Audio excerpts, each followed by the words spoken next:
प्रिय पाठकों, आज हमारी चर्चा लोक प्रशासन विषय को केंद्रित करके एक शीर्षक को लेकर हो रही है, जिसे सेंट्रल सेक्रेटेरिएट कहते हैं या फिर केंद्रीय सचिवालय कहते हैं। तो आज के इस व्याख्यान में हमारी कोशिश होगी कि केंद्रीय सचिवालय का परिचय कराया जाए, इसकी संरचना कैसी होती है ये पाठकों तक पहुंचाई जाए। इतना ही नहीं, इसके कार्य क्या होते हैं इस पर भी हमारी नजर होनी चाहिए, और साथ साथ इसके कुछ ऐतिहासिक पक्षों को भी सांकेतिक व्याख्या करते हुए मैं इसकी कार्य पद्धति तक पहुंचने की कोशिश करूंगा। तो जितने भी जिज्ञासु छात्र हैं, जिन्होंने सिविल सेवा परीक्षा की अपनी तैयारी में प्रयत्नशील हैं, उनके पाठ्यक्रम में ये एक महत्वपूर्ण विषय के रूप में स्थापित है। और इन दिनों नवीनतम परिवर्तन देखा जा रहा है सिविल सेवाओं की परीक्षाओं की में एमसीक्यू में, पीटी के संदर्भ में हो चाहे मुख्य परीक्षा में हो, संस्थागत विषयों से जुड़े हुए प्रश्न अक्सर पूछे जा रहे हैं। तो उसको केंद्रित करके मैंने आज ये विषय आपके समक्ष रखने की कोशिश की है। तो चलिए उस पर हमारी व्याख्या शुरू होती है। तो सर्वप्रथम ये जानना है कि सचिवालय का शाब्दिक अर्थ क्या है। तो जाहिर सी बात है, सचिवालय का शाब्दिक अर्थ है सचिवों का कार्यालय, अर्थात सरकार का कार्य विभाग और मंत्रालय में विभक्त होता है, ये सभी जानते हैं। और प्रत्येक विभाग का मुख्य प्रशासनिक पदाधिकारी जो होता है, चीफ एग्जीक्यूटिव ऑफिसर जो होता है, वही सेक्रेटरी होता है, जो मुख्यतः भारतीय प्रशासनिक सेवा के वरिष्ठ पदाधिकारी होते हैं।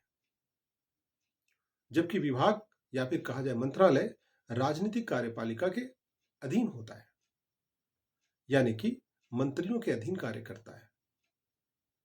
केंद्र स्तर की बात की जाए तो केंद्र स्तर पर केंद्रीय सचिवालय तथा कैबिनेट सेक्रेटेरिएट जिसको कहते हैं दूसरा। इतना ही नहीं, प्रधानमंत्री कार्यालय, ये तीन प्रमुख सचिवालय के रूप में है। इसी तरह से राज्यों में भी राज्यों के सचिवालय होते हैं। तो आज की चूंकि चर्चा हमारी केंद्रीय सचिवालय को केंद्रित करते हुए, तो हम लोग उस पर ही ध्यान केंद्रित करेंगे। तो केंद्रीय सचिवालय भारत सरकार का विभाग या मंत्रालय का एक सचिवालयी संगठन है, यानी कि केंद्र सरकार के विभाग या मंत्रालय के सचिवों का कार्यालय ही केंद्रीय सचिवालय कहलाता है, सेंट्रल सेक्रेटेरिएट कहलाता है। केंद्रीय सचिवालय एक स्टाफ अभिकरण है या फिर कहा जाए स्टाफ एजेंसी है, क्योंकि यह विभागीय मंत्री को कार्य निष्पादन में सहायता और सलाह प्रदान करती है तथा विभागीय मंत्री को संसदीय उत्तरदायित्व अर्थात पार्लियामेंट्री की जो रिस्पॉन्सिबिलिटी है उसके निर्वहन में भी सहायता प्रदान करती है। सचिवालय केंद्र सरकार के प्रशासन का कहा जाए तो ये मस्तिष्क की तरह काम करता है, ब्रेन की तरह काम करता है तथा सचिवालय के द्वारा ही नीति निर्माण में महत्वपूर्ण योगदान दिए जाते हैं। तो जितने भी सामान्य पाठक हैं, उनकी जिज्ञासा को केंद्रित करते हुए आप सचिवालय के पूरे कार्यप्रणाली को समझने की चेष्टा करेंगे।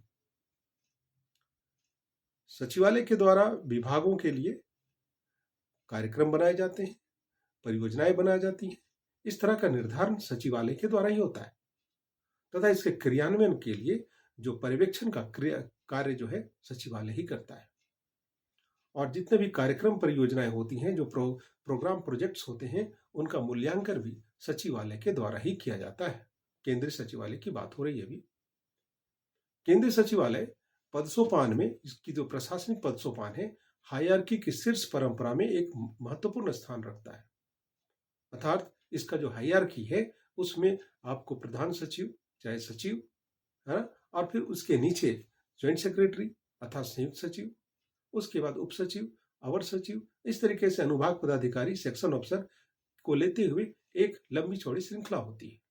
और उसके दिन समस्त जितने भी कार्मिक होते हैं सभी सचिवालय के हिस्सा माने जाते हैं। थोड़ी सी इसकी ऐतिहासिक पक्ष को भी देखना चाहिए। तो अगर इसके ऐतिहासिक पक्ष को देखा जाए तो ये सचिवालय जो है, एक सचिवों का ये जो आलय है, ये ब्रिटिशकालीन पद है, जो आज की तारीख में कहा जाए तो बदलते हुए राजनीतिक परिदृश्य में ये एक शक्तिशाली संस्था के रूप में परिवर्तित हो चुका है। सचिवालय कार्यकारी विभागों को निर्देशित और नियंत्रित करता है तथा यह नियंत्रण और निर्देशन विभागीय मंत्री की ओर से उन्हीं के द्वारा संपादित किए जाते हैं, क्योंकि मंत्री ही विभाग या फिर कहा जाए मंत्रालय का मुख्य कार्यकारी अधिकारी होता है।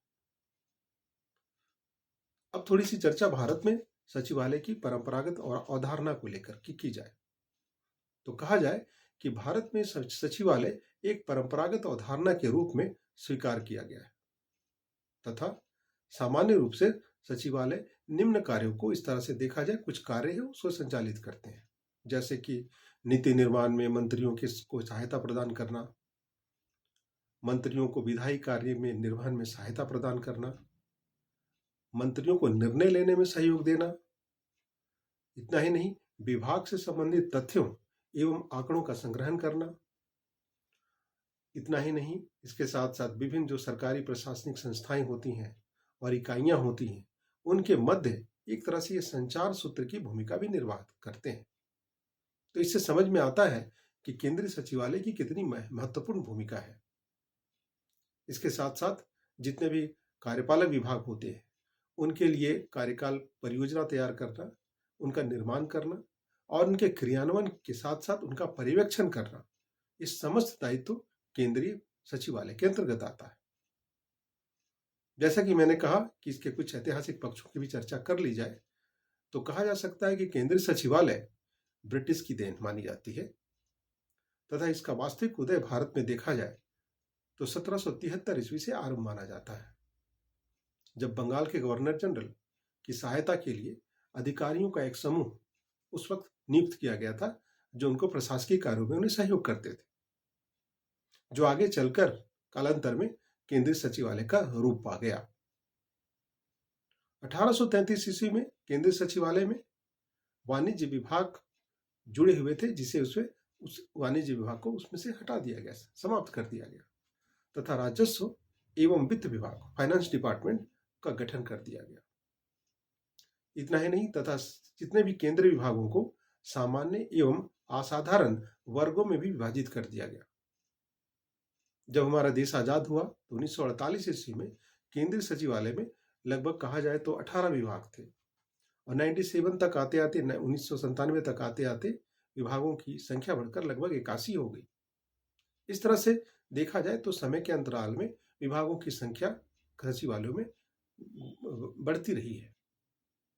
अब थोड़ी सी चर्चा केंद्रीय सचिवालय के कार्यों पर की जाए तो यह मुख्य रूप से कहा जाए तो एक पॉलिसी मेकिंग के अर्थात नीति निर्माण का कार्य करता है और कार्य पद्धति के नियम एवं प्रक्रियाओं का निर्धारण करना एवं निर्देशन, नियंत्रण, अधीक्षण और निरीक्षण का कार्य भी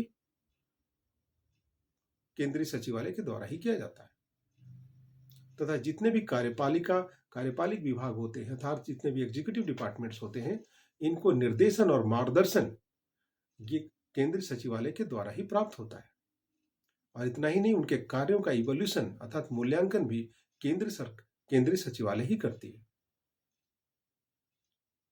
आगे मैं बताना चाहूंगा इनके कार्य के संदर्भ में।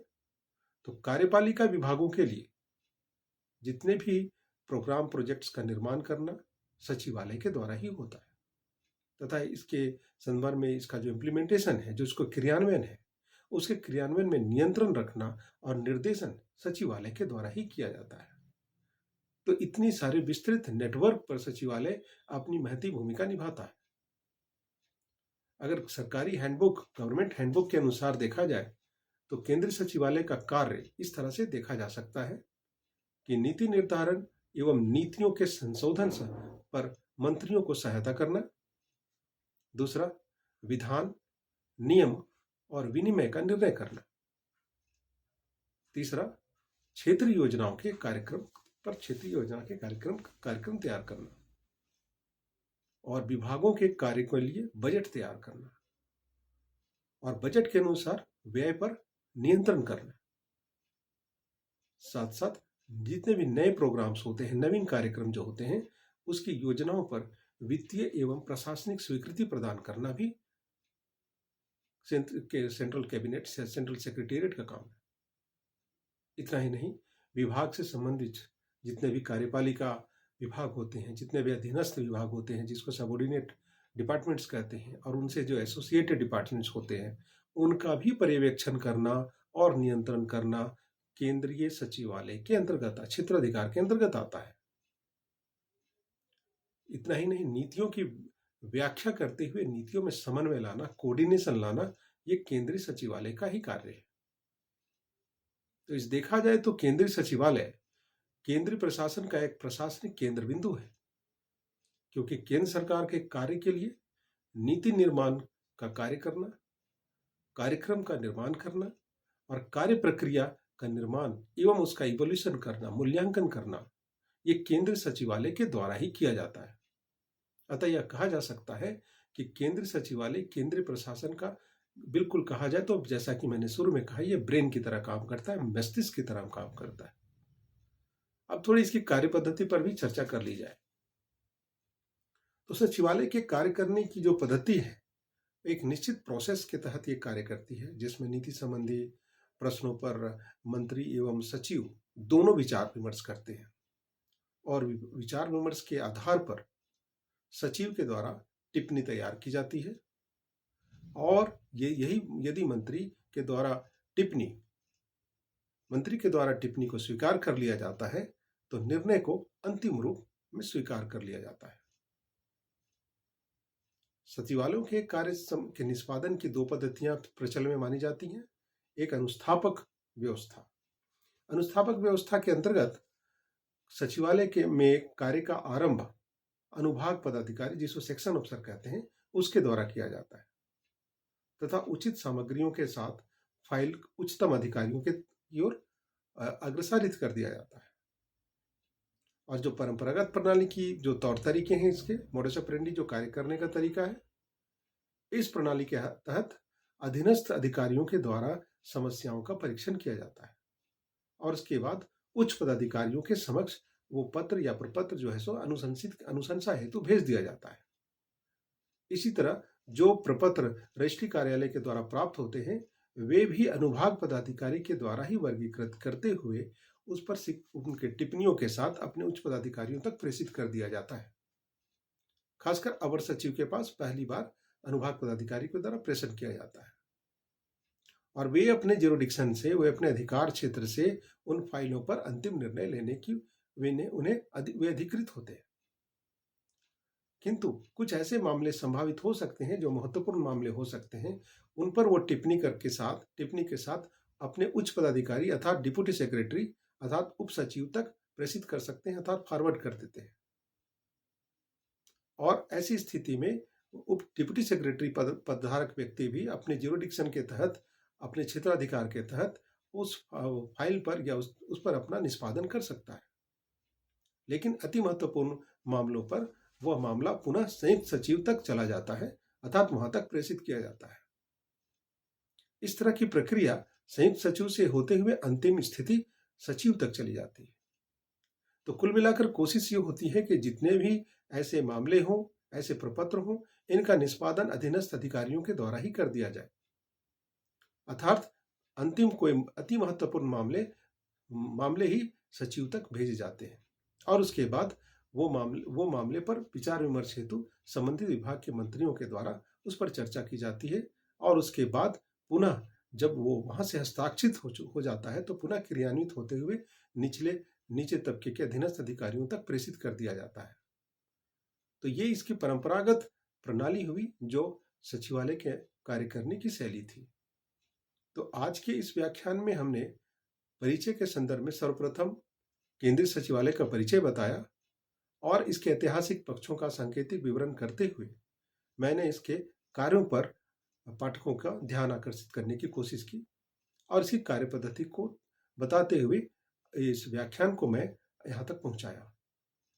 उम्मीद करता हूँ कि इसको ध्यान में रखते हुए यदि मुख्य परीक्षा हो या फिर प्रारंभिक परीक्षा हो, इसमें कोई भी एक ऐसा प्रश्न आए तो आप इस संदर्भ से आए हुए प्रश्नों का सरलतम तरीके से पहचान कर सकते हैं और संबंधित संदर्भों से जवाब देने की स्थिति में आ जाएंगे।